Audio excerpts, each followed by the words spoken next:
오늘 이 시간 유진투자증권 여의도 영업부의 강영현 부장과 함께합니다. 어서 오세요. 안녕하세요. 네, 미국 증시는 고평가 논란이 계속해서 있지만 그래도 사상 최고가를 연이어 경신하고 있지 않습니까? 미국 증시의 상승세 어떻게 평가하십니까? 네, 지금 1년째 비싸다 그러고 있는데 아파트도 마찬가지입니다. 2, 3년 전부터 한국 아파트값 안 맞는다, 적정한 가치라고 하는 거가 부표 있었는데 그 동네에 사는 주민들 평균 소득, 실소득 그 동네 주민들 소득이 1억 정도 된다 그러면 비쌀 때는 13억 정도, 쌀 때는 8억 정도에서 왔다 갔다 하는 채널링을 그렸던 아파트가 공급이 축소가 되고 사람들의 기대 심리 자체가 앞으로 계속 오를 거야 라고 하면서 주가가 오르는 거죠.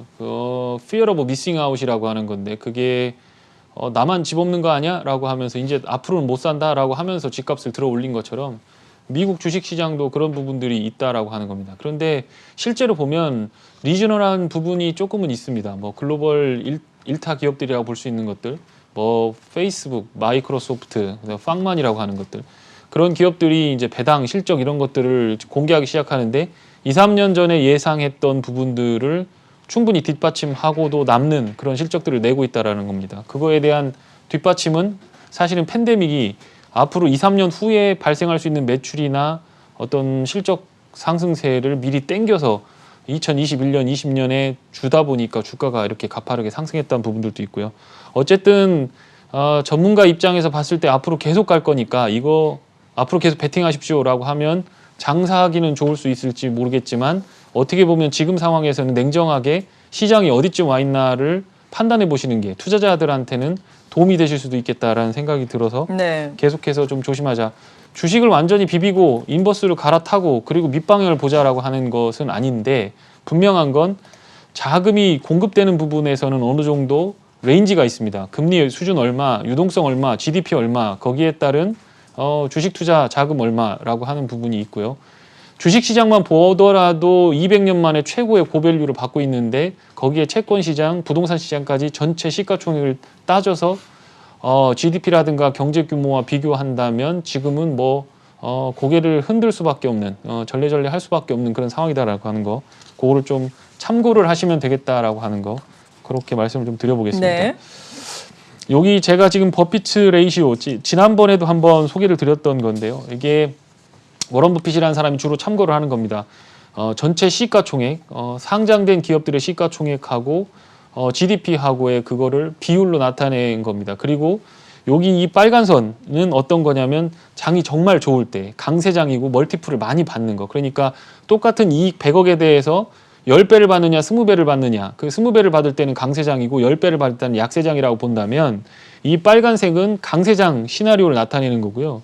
이 녹색으로 표현된 부분은 약세장 시나리오를 나타낸 겁니다. 그리고 지금 노란 선으로 표시돼서 지금 화살표 2개를 그어놨는데 이거는 위에 있는 화살표는 강세장 스토리대로 가게 될 경우 1년 후에 주가가 어떻게 될 거냐, 주식 수익률이죠. 그 밑에 거 노란색 화살표의 밑에 쪽은 만약에 약세장으로 예를 들어 테이퍼링을 한다든가 물가가 튀면서 연준의 정책이 변화된다든가 생각했던 대로 경제 상황이 개선이 되지 않고 주사 맞았는데도 이거 돌연변이 나타나고 혹은 돌연변이가 아니라 완전 변종이 나타나서 코로나19가 아니라 코로나21 이렇게 해서 이름이 다시 네이밍이 되거나 이런 상황들이 발생하게 될 경우에는 이렇게 따라가는 거다라는 겁니다. 그러니까 이게 지금 베스트 케이스를 가정한다고 하더라도 여기 지금 하늘색으로 나타나 있는 부분은 채권입니다. 채권 금리는 10년물 국채 금리는 올라가고 있는 상황인데 지금 2년물로 갖다 놓으니까 지금 바닥에서 기고 있죠. 그런데 이거보다 훨씬 높은 수준에서 10년물 국채 금리, 30년은 2%를 넘어서고 있는 상황입니다. 그렇기 때문에 주식 투자를 계속해서 바이앤홀드를 할 거냐 아니면 그 돈 갖다 차라리 채권에 투자할 거냐라고 봤을 때 올해 뒤집어진다라고 하는 거. 그렇기 때문에 지수 전체로 봤을 때 나이브하게 앞으로 유동성 계속 풀릴 거니고 또 여기서 재정 정책을 계속 할 거니까 윗방향으로 보자라고 하면서 나이브하게 그냥 보시면 조금 어려운 상황에 직면할 수도 있다. 그러니까 섹터를 잘 선택하고 정부 뒷바람을 받고 재정 정책 뒷바람을 받는 그런 쪽으로 선별적으로 들어가시는 전략이 필요하지 않나라는 생각이 듭니다. IPO 관련된 거에서 2020년 규모입니다. 다행인 거 부동산 같은 경우는 지금 공급이 없기 때문에 수요만 있고 그러면서 어떤 가격이 많이 올랐는데 여기는 IPO를 통해 갖고 유동성에 맞먹는 어떤 주식 공급량도 늘어난 겁니다. 같이 늘어난 거죠. 근데 주식을 매수하는 입장에서 봤을 때는 공급량이 늘어나기 때문에 수요가 분산되는 효과가 나타나게 되고 21년에는 더 많습니다. 스펙을 통해 가지고 대여급, 우리나라 쿠팡도 미국에 가서 30조에서 50조 정도 가치를 받고 들어간다라고 하는데 글로벌 전체 어떤 IPO 기업들이 나스닥에 문을 두드리면서 저쪽 가서 자금 좀 조달해보자. 지금 아주 베스트 케이스다. 이익 안 나고 적자 난다고 하더라도 손님만 많고 매출액만 늘으면 가갖고 멀티플 수백 배를 받을 수 있으니까 이쪽으로 가자라고 하면서 공급이 계속 증가하는 흐름들을 보인다라고 하는 거고요. 그렇기 때문에 여기서 가장 중요한 거 연준 의장이 한 말 중에서 딱 두 가지 전제가 있습니다.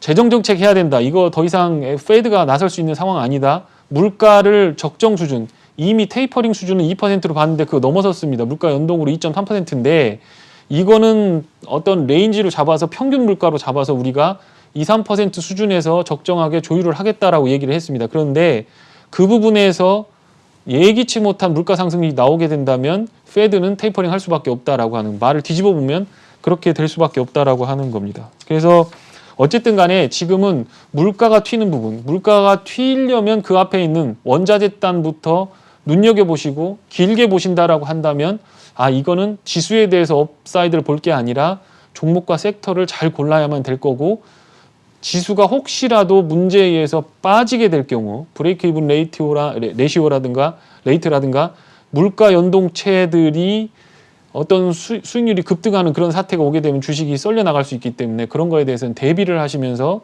주식을 차분히 해나가시는 게 중요할 것 같고 내가 10년 동안 장기 투자를 해야 되겠다. 미국 시장 좋은 것 같다라고 한다면 저평가돼 있고 앞으로 5년, 3년 좋아질 수 있는 가능성 있는 주식에 투자하는 게 낫지.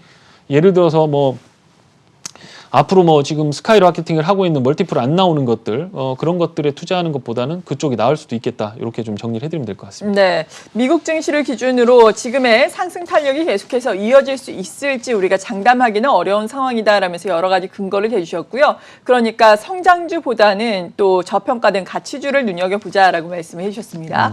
국내 증시 계속해서 박스권이 좀 갇혀 있는 느낌인데요. 앞서 말씀드린 것처럼 연휴 전에 외국인 대규모 순매수가 들어온 점은 긍정적인데 문제는 또 기관 아니겠습니까? 이 시간을 통해서 계속해서 연기금이 지금 주식 비중 조절 때문에 매도에 나설 수밖에 없다. 그 규모가 상당 부분 남아있다라는 점을 많이들 지적을 해주셨거든요. 그럼 계속해서 박스권에 갇혀 있는 걸로 예상을 해야 될까요? 네, 어쨌든 지금 증시를 들어올리는 세력 중에 하나는 개인 투자가인데 그렇죠. 개인 투자가 자금이 투자 여력이 한 9조 원 정도 빠졌습니다. 그러니까 아무래도 좀 힘이 딸리죠. 그런데 여기 구성을 본다라고 하면 지금 연기금이 32일 연속 18.5조 원을 매도했는데 09년도에 11조 정도 매도를 한 거에 비해서 상당폭 많이 늘어났습니다. 연기금이 주식을 팔고 사고 하는 거에 대해서 국민들 예를 들어 주식 투자하는 것들이 자들 왜 파냐? 장 오르려고 하는데 왜 파냐라고 얘기할 수 없는 겁니다. 사실은 주식 투자하는 사람들 돈만 가지고 있는 게 아니고 주식 투자 안 하는 많은 분들의 돈까지도 그럼요. 운용을 하는 거기 때문에 주식 투자하는 사람 입장에서 저거를 손가락질하면서 팔아야 된다 말아야 된다 할 수가 없는 상황이고 그 사람들의 어떤 전문가적인 로직에 의해서 움직이는 겁니다. 대한민국 시장 앞으로 성장성 그게 오케이 쳐주는데 삼성전자 하이닉스 멀티플 받았고 배터리 멀티플 받았고 많이 올랐고 현대차도 앞으로 2, 3년치 다 땡겨서 받았으니까 우리는 밑에서 바닥에서 산 거 차익 실현 하겠다라고 하면서 15% 비중을 맞추겠다라고 하는데 지금 비중이 20% 가까이 올라오니까 지수가 계속 올라오니까 점점 부피는 더 커지는 거죠. 그러니까 계속해서 매도를 하고 있는 상황인 것 같습니다. 어쨌든 지금 시장이 박스권에 갇혀 있는 것들은 연기금이 매도를 지속적으로 하는 부분이 1차적으로 있을 거고 두 번째로는 개인 투자자들의 매수 여력 자체가 74조 원 정도 되던 예수금이 빠져나오면서 주식을 어느 정도 매수도 하고 또 뺄 돈 빼고 설날도 있고 하니까 1조 원 정도 빼서 설날 자금도 쓰고 하니까 거기서 장이 갇혀 있었다라는 그런 상황도 있겠고요. 더 중요한 건 기업들에 대해서 이거는 반드시 사야 되겠다라고 하는 거가 대형주 쪽에서는 어느 정도 마무리되는 국면이 아닌가라는 생각이 드는 겁니다. 그러니까 종목들을 사서 매수를 하는 것 자체는 어떤 부분에서는 체감적인 부분에서는 좋아질 수 있지만 대형주 쪽에서 지수를 끌어올리는 부분에 대해서는 조금 생각을 해봐야 되겠다라고 하는 부분, 그거를 말씀을 좀 드려야 될 것 같습니다. 어쨌든 이번 주 다음 주까지 실적 발표가 이제 계속해서 마무리가 되고 이제 나오게 되면서 실적이 좋은 주식들로 매기가 전이가 되면서 계속해서 기관 투자가들이 그쪽에다 돈을 넣는다라고 한다면 투자하기는 조금 편한 상황이 될 수 있는데 올라올 때마다 전체 시장에 대해서 매도를 계속 내는 상황이 온다라고 한다면 외국인 매수 정도 갖고는 안 될 수도 있겠다. 앞으로 20, 30조 정도는 연말까지는 계속해서 매도가 나올 수 있겠다. 이런 것 정도를 생각해 주시면 될 것 같다. 이렇게 정리해드리면 될 것 같습니다. 네, 그렇군요. 이런 가운데 미국 증시도 마찬가지고 국내 증시도 종목 선정의 중요성이 그 어느 때보다도 또 대두가 될 것 같은데 지난주에 이 시간을 통해서 가온미디어 소개를 해주셨거든요. 월요일 이 시간에 소개를 해주셨는데 월요일 8%, 화요일 5%, 수요일 10% 상당히 큰 폭으로 올라갔어요. 계속해서 52주 최고가를 경신하고 있는데 어디까지 갈 것으로 보시는지 그리고 이 밖의 종목들도 한번 리뷰를 해주시죠. 네, 종목들 소개는 시켜드리는데 네. 사실 이제 대형주가 많이 가는 장세에서 대형주를 많이 말씀을 못 드렸던 게 조금 한이 되고 그런데 이제 중소형주 쪽에서 많이 관심을 갖다 보니까 이제 실적이 좋은데 많이 못 올라가는 주식들이 있습니다. 근데 그거는 분위기입니다. 시장이 이익은 못 나지만 앞으로 꿈이 있는 주식에 대해서 모멘텀 투자를 하겠다라고 그쪽으로 이렇게 돈이 쏠리는 상황이 오게 되면 실적 주식들은 그거 재미가 없거든요. 뚜껑이 닫혀 있거든요. 뭐 퍼 5배 받던 거 2배 올라봐야 퍼 10배인데 그렇게 되면 기껏 해봐야 올라봐야 2.5배, 3배 뭐 사고 팔고 세금 수수료 들어가고 뭐 스프레드 거래 생각하면 그게 그렇게 크게 남는 장사는 아니기 때문에 전체적으로 시장이 실적 장세로 가면서는 사실은 재미없는 장세가 이어지는 것은 맞습니다. 그런데 어쨌든 대형주 쪽에서는 SK와 SK이노베이션 이쪽을 좀 잘 보셨으면 좋겠고 네. 반도체 쪽에서는 독보적인 기술력이 있는 업체들로만 보시는 게 나을 것 같다. 그리고 어쨌든 간에 제가 10년 동안 반도체 주식을 투자하면서 소재 부품주들 중에서 아주 어떤 기가 막히게 잘 맞아 떨어지는 포인트 중에 하나는 전방단에서 시설 투자를 한다. 공장 캐파를 늘려놓은 상황에서 소재 업체가 거기에 계속 들어가는 상황이 난다고 하면 첫 해, 두 해째 시설 투자하고 공장 늘릴 때는 이익이 크게 증가하지는 않지만 몇 년 있다가 보게 되면 계단식으로 주가는 상승하는 흐름들을 보였다라는 겁니다. 이 TCK라고 하는 것도 제가 09년도, 010년도에 태양광 업체 찾으러 가면서 탐방을 저기 멀리까지 2시간 반 차 타고 가서 갔다 왔던 기억입니다. 그때 시가총액이 1,000억 뭐 이 정도 언저리였습니다. 그런데 지금 1조 6천억, 7천억 넘어가고 있습니다. 요 주식이 어디까지 갈 거냐라고 하는 건 삼성전자 비메모리 공장, EUV 공장 그게 얼마나 큰 생태계를 갖추고 그 옆에 있는 반도체 업체들의 공장 가동률이 얼마나 되느냐에 따라서 주가는 더 올라갈 수 있는 상황이 되기 때문에 이런 업체들은 잘 봐야 된다라는 거고요. ENF 테크놀로지라든가 한미 반도체 그다음에 네페스 테스나 같은 오사트 관련된 기업들은 지금 삼성전자 주가가 빠지고 있기 때문에 같이 도매금으로 주가가 빠지고 있는 상황이다라고 하는 건데 네. 어떻게 반대로 생각해 보면 실적은 좋아질 거고 어쨌든 비메모리 쪽에서 삼성이 투자를 여기다 하든 미국에다 하든 할 거고 그렇게 되면 부품업체 데리고 가서 거기 가서 공장 투자할 가능성이 있기 때문에 그렇게 된다고 하면 1, 2년 잘 보다가 주가가 빠지는 타이밍에서 어차피 75조 찍었다가 지금 65조 정도 됐는데 그중에서 10조 정도 마무리가 된 상황에서 주가가 더 어떤 고객 유탐이 빠지지 않는다라고 한다면 주가는 계속 계단식으로 유동성을 받아가면서 올라갈 가능성이 있기 때문에 그렇다고 한다면 도매금으로 썰릴 때 좋은 가격으로 받아보실 수 있는 좋은 기회가 될 수도 있겠다 이런 생각이 들고요. 네. 장기적으로는 보셔야 될 것 같다라는 생각이 듭니다.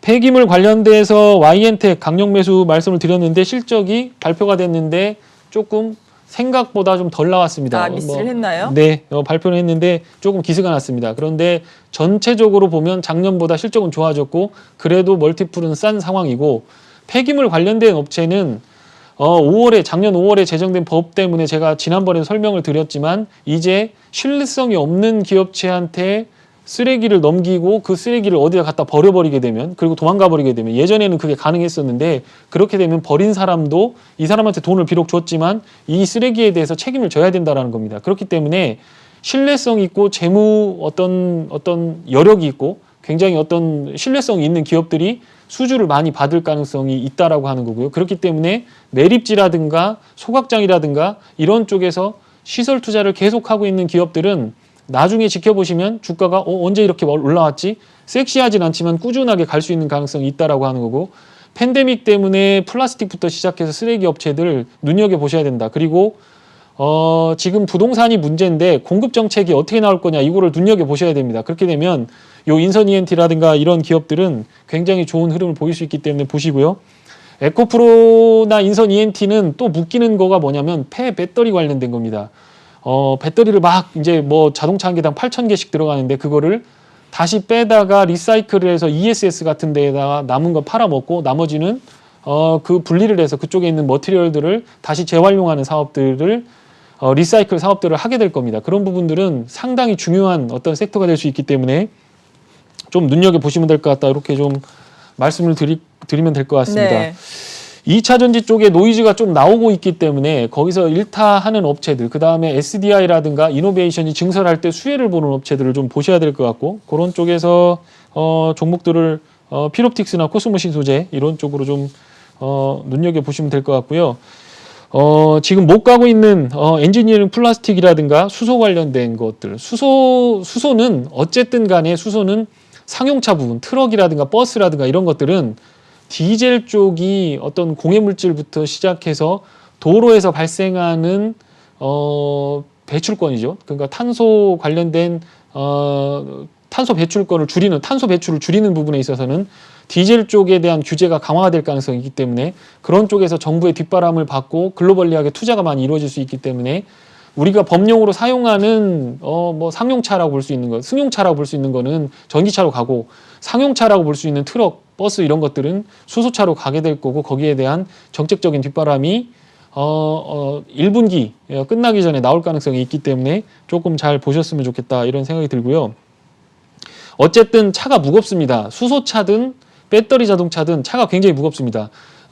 이거를 철이라든가 어떤 강철로 만들 수도 있지만 그렇게 하면 돈이 덜 들겠지만 연비 문제라든가 한정된 에너지를 가지고 주행거리를 늘리려고 한다면 차체 자체를 가볍게 만들어야 되기 때문에 알루미늄이라든가 플라스틱 그중에서도 강도라든가 내마모성 자체가 철강을 뛰어넘을 수 있는 그런 엔지니어링 플라스틱 쪽에 어떤 부분에서 보편화될 수 있는 그런 원년이 21년이 될 가능성이 있기 때문에 뭐 코오롱 플라스틱이라든가 코프라 같은 종목들도 눈여겨보시면 뭐 큰 문제는 없을 것 같다 이렇게 정리해드리면 될 것 같습니다. 네, 그리고 이번 주에 추가적으로 관심을 가질 수 있는 신규 매수 관점에서 접근해 볼 수 있는 종목은 어떤 게 있을까요? 네, 뭐 쿠팡이 상장이 되는데, 그렇죠. 예, 뭐 거기 배송업체부터 시작해서 뭐 관련된 테마주들이 많이 가고 있습니다. 네. 뭐 지분 갖고 있는 데도 있고, 근데 어쨌든 제가 찾아보면 쿠팡이 저 돈 벌어다 뭐 할까? 네. 그렇게 해서 뭐 물류창고 늘릴까? 아니면 그거 가지고 사람을 더 뽑아가지고 뭐 배송을 할까 이런 생각을 많이 해봤습니다.